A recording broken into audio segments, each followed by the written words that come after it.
हरियाणा और महाराष्ट्र में तस्वीर लगभग साफ हो गई है। महाराष्ट्र में भले ही बीजेपी बहुमत से दूर हो, लेकिन हरियाणा में बीजेपी की सरकार बनना तय है। ऐसे में बीजेपी जहां दिवाली मना रही है, वहीं कांग्रेस का दिवाला निकल गया है। दिल्ली से लेकर लखनऊ तक, मुंबई से लेकर चेन्नई तक, गुड़गांव से लेकर इलाहाबाद तक जगह जगह दिवाली मनाई जा रही है। कांग्रेस दफ्तर देश के सन्नाटे से सराबोर है। तस्वीरें बीजेपी की दिवाली से पहले बीजेपी की छोटी दिवाली और कांग्रेस दफ्तर की दूसरी तस्वीरें, जहां पर सन्नाटा पसरा हुआ है। आपको बता दें, अभी तक जो रुझान लगातार जारी है, जिसमें बीजेपी बढ़त बनाई हुई है।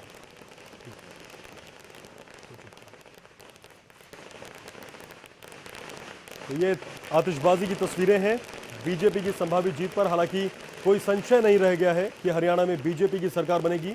महाराष्ट्र में सबसे बड़ी पार्टी बनकर उभरी है 1991 के बाद, लेकिन सरकार बनाने में यहां पर संशय है। दूसरी तरफ कांग्रेस दफ्तर के बाहर की तस्वीरें, बिल्कुल सन्नाटा पसरा है। महाराष्ट्र में अगर बीजेपी की बात करें तो वो बड़ी दिवाली मना रही है। हरियाणा में हालांकि छोटी दिवाली मना रही है। माफ कीजिएगा, ये देखिए 4 तस्वीरें दिल्ली, मुंबई, गुड़गांव, लखनऊ की। यहां जीत का जश्न कुछ इस तरह से मनाया जा रहा है। आतिशबाजी जारी है, जश्न जारी है, मिठाई खिलाई जा रही है। प्रधानमंत्री नरेंद्र मोदी के पोस्टर और लक्ष्मीकांत वाजपेयी, यूपी बीजेपी अध्यक्ष, ये देखिए कुछ ऐसे नजारे हैं बीजेपी की दिवाली के। और प्रधानमंत्री नरेंद्र मोदी को इन चुनावों में जीत का की प्लेयर माना जा रहा है। आपको बता दें, 27 रैलियां प्रधानमंत्री ने महाराष्ट्र में की थी, जबकि हरियाणा में 11 रैली की थी। तो महाराष्ट्र बीजेपी में जश्न का माहौल है। जगह जगह पटाखे छुटाए जा रहे हैं, मिठाई खिलाई जा रही है। शिवसेना से अलग होने के बाद भले ही बीजेपी को बहुमत ना मिल पाया हो, लेकिन वो सबसे बड़ी पार्टी बनकर उभरी है।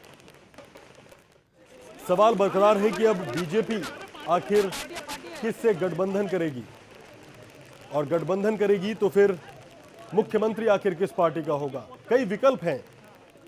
अगर बीजेपी शिवसेना से गठबंधन करती है तो मुख्यमंत्री किसका होगा, क्योंकि शिवसेना पिछले 15 साल से जद्दोजहद में लगी है, मराठी मानुष की राजनीति कर रही है। इसके अलावा अगर बीजेपी एनसीपी से गठबंधन करती है तो वहां भी बड़ा सवाल, जिस एनसीपी को कुछ दिन पहले प्रधानमंत्री ने 10 भ्रष्टाचार के बारे में उन पर टिप्पणी की थी, तो आखिर वो कैसे हाथ मिलाएंगे इस पार्टी से।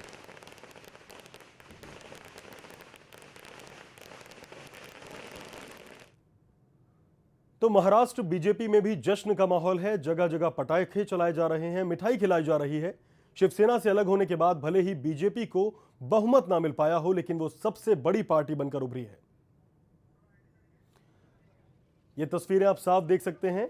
देवेंद्र फडणवीस, ऐसी संभावना जताई जा रही है कि ये महाराष्ट्र में बीजेपी के सीएम पद के रूप में इनको प्रोजेक्ट किया गया था। 44 साल के हैं ये, बहुत ही मेहनतकश इन्हें बताया गया था, बहुत ही मेहनती, बहुत ही जुझारू युवा नेता के तौर पर उभरे हैं। अपनी सीट पर जीत भी दर्ज करी है गोरेगांव से। हमारी बहुत अच्छी और सीटें चुनकर आ रही है। जनता ने हम पर विश्वास व्यक्त किया है, और अभी तक जो ट्रेंड महाराष्ट्र के सभी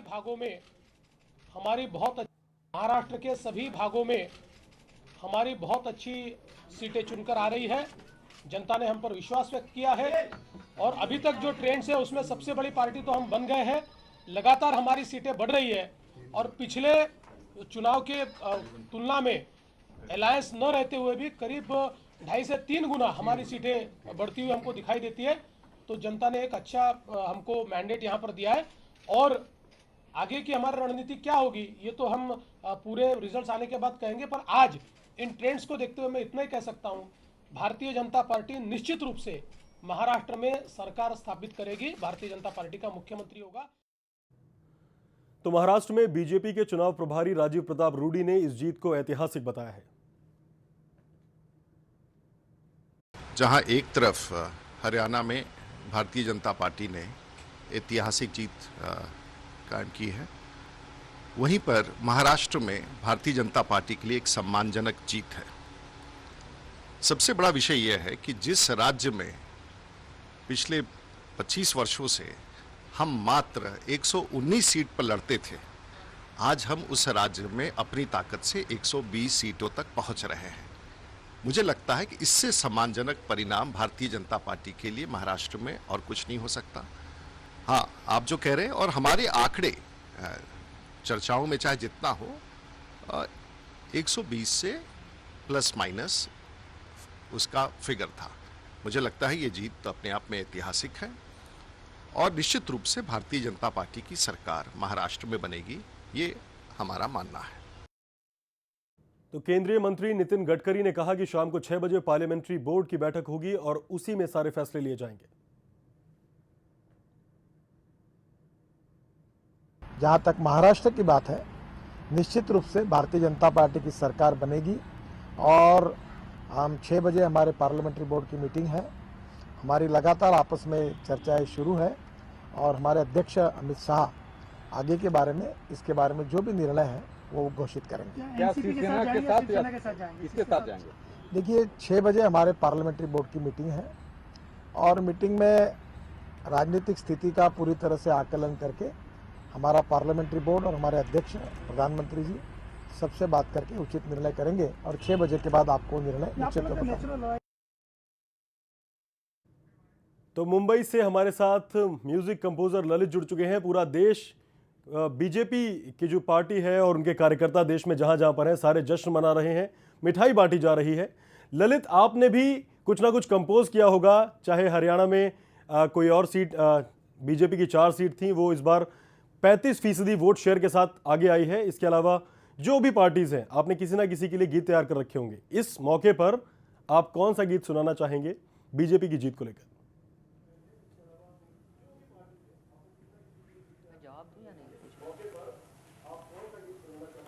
जी ललित, पूरा देश जश्न मना रहा है हरियाणा और महाराष्ट्र में बीजेपी की कामयाबी को लेकर। वोट प्रतिशत और वोट शेयर अप्रत्याशित रूप से बढ़ा है बीजेपी का दोनों ही स्टेट्स में। आपने भी पार्टियों की जीत को लेकर कुछ गाने बनाए होंगे। इस मौके पर हमें जरा पॉलिटिकल गाना सुनाइए बीजेपी के परिप्रेक्ष्य में।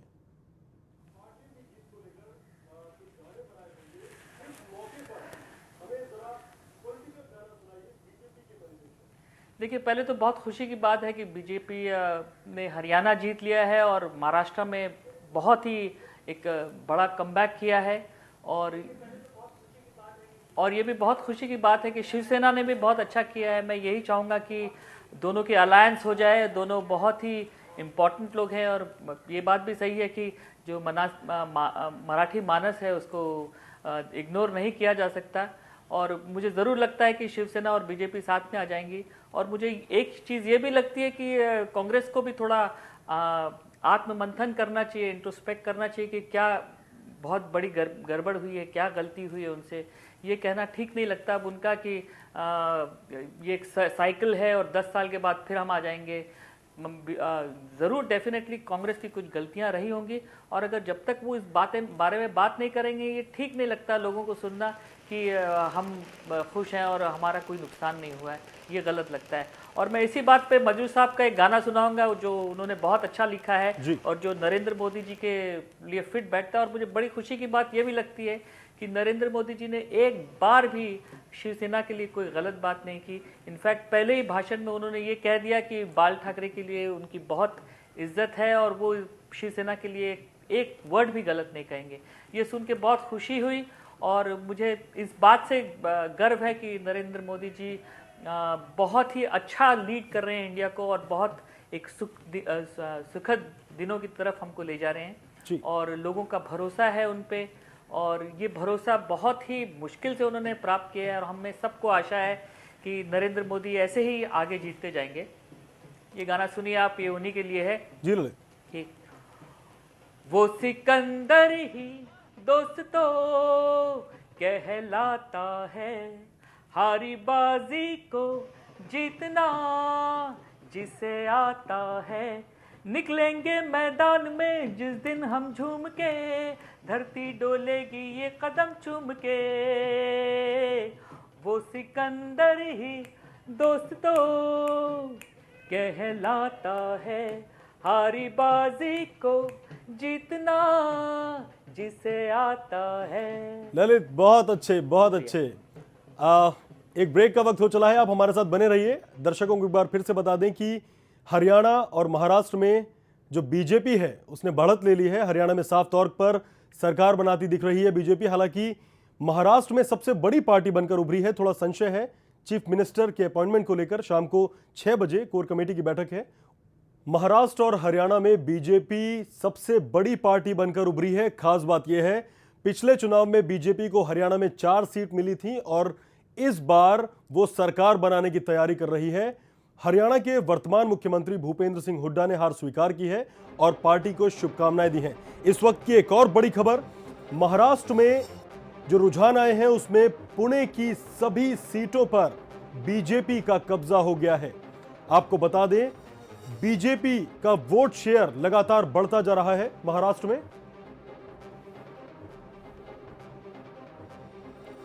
अशोक तंवर क्या कह रहे हैं, पहले वो सुन लेते हैं।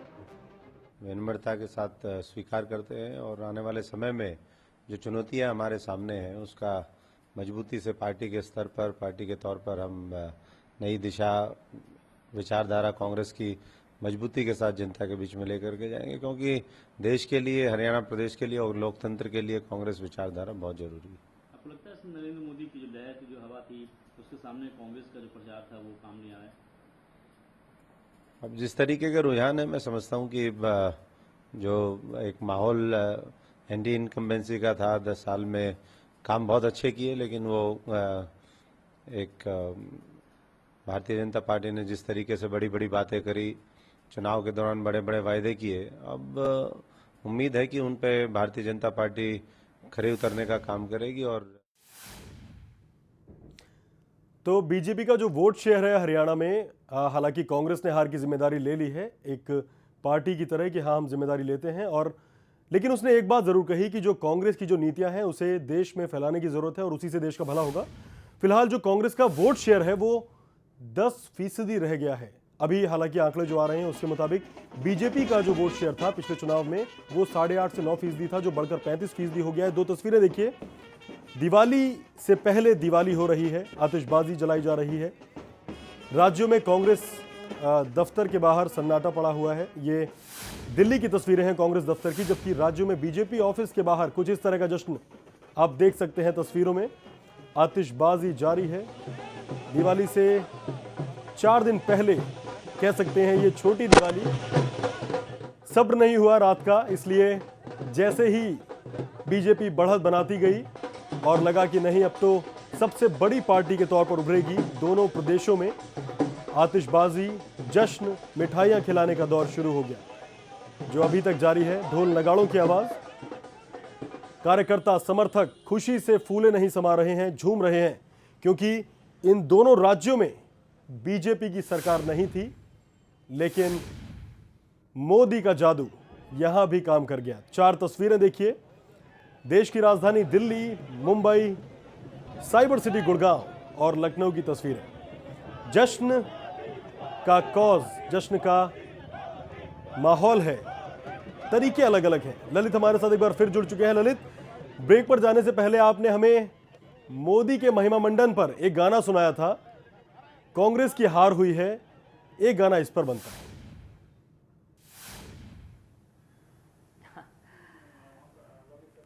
देखिए, किसी के हारने पे गाना ठीक नहीं है।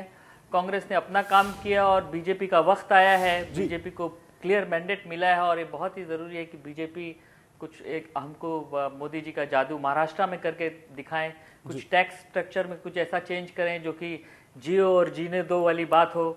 अभी बहुत खराब टैक्स स्ट्रक्चर है और बहुत तकलीफ हो रही है सारी इंडस्ट्री। ललित जी, मैं कहना चाहता हूँ कांग्रेस के लिए एक मोटिवेशनल गाना, एक मोटिवेशन कि ठीक है अभी हार मिली, ऐसी क्या नीतियां थी जिसकी वजह से जनता ने बीजेपी को जनादेश दिया, मोटिवेट करने वाला सॉन्ग कांग्रेस को या जो उन पार्टियों को जो इस चुनाव में अच्छा प्रदर्शन नहीं कर पाई।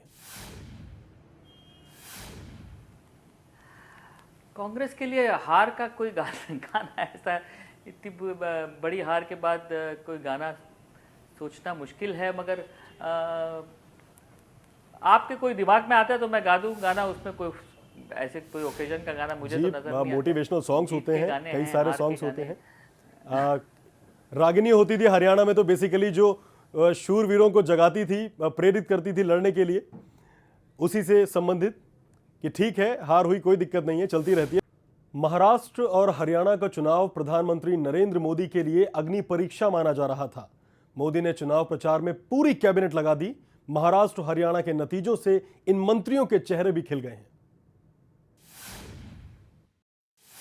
त्योहार से पहले एक लोक उत्सव का त्योहार आज पूरे देश में मनाया जा रहा है। भाजपा के कार्यकर्ता और समर्थक जितने भी हैं वो हर्ष का अनुभव कर रहे हैं, और मैं पार्टी की कार्यकर्ता होने के नाते अपने संगठन के सभी वरिष्ठ नेताओं को ऐसी शानदार प्रयत्न के लिए और जनता के उत्साह को वोटों में समेटने के लिए धन्यवाद भी देती हूं और बधाई भी। उन्होंने जो वोटिंग दिया है वो सुशासन के लिए दिया है, कांग्रेस को नकारा है।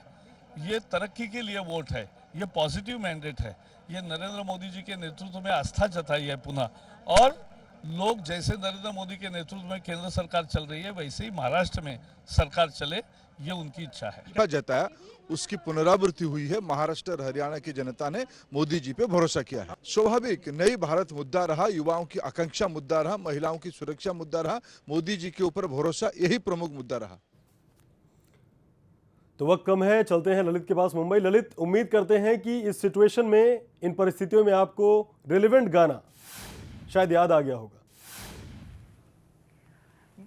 बिल्कुल, एक गाना जहन में आता है जो कि कांग्रेस के लिए है और बीजेपी की तरफ से है। ये भी बहुत ही मशहूर राइटर मजू साहब का लिखा हुआ और मेरा ही बनाया हुआ गाना है जी। ये है कि कांग्रेस को एड्रेस करके ये गाना है कि मुखातिब करके, जवां हो यारो ये तुमको हुआ क्या, अजी हमको देखो जरा, जवां हो यारो ये तुमको हुआ क्या, अजी बीजेपी को देखो जरा, ये माना अभी है काली रात, न होंगे सदा यही दिन रात, कभी तो बनेगी अपनी बात, मेरे यारो अरे प्यारो मेरी मानो हो दिलदारो। और ये भी इम्पोर्टेंट है, मेहनत से मिले जो उससे गुजार, दूजे के माल को ठोकर से मार, आएगी एक दिन इस दिन बहार, होगा ये जमाना फिर से निसार, ये माना अभी है काली रात, ना होंगे सदा यही दिन रात, कभी तो बनेगी अपनी बात, अरे यारो। बहुत बहुत शुक्रिया, बहुत खूब ललित जी, शुक्रिया, बहुत बहुत शुभकामनाएं बीजेपी को भी, और कांग्रेस के लिए मोटिवेशनल सॉन्ग आपने गाया। हमारे स्टूडियो में आने के लिए बहुत बहुत शुक्रिया। तो खास पेशकश में फिलहाल इतना ही, मुझे दीजिए इजाज़त।